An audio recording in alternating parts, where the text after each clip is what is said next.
يا ابن اللعيبه يا حاج مصطفى، بقى الراجل الكحيان ده هيسافر ابنه ايطاليا؟ مين قال لك انه كحيان؟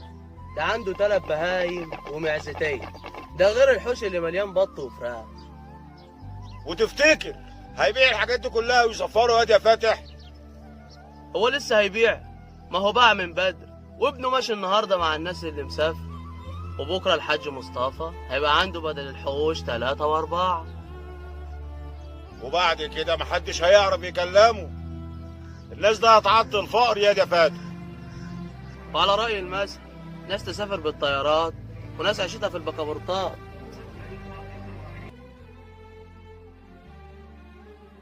الحق يا سمري، الحق يا سمري. في ايه يا فاتح؟ بيقولوا ابن الحاج مصطفى اتمسك في ليبيا. ابن الحاج مصطفى اتمسك في ليبيا؟ لا حول ولا قوه الا بالله. ومش هو لوحده كمان، ده ماسكين هم هو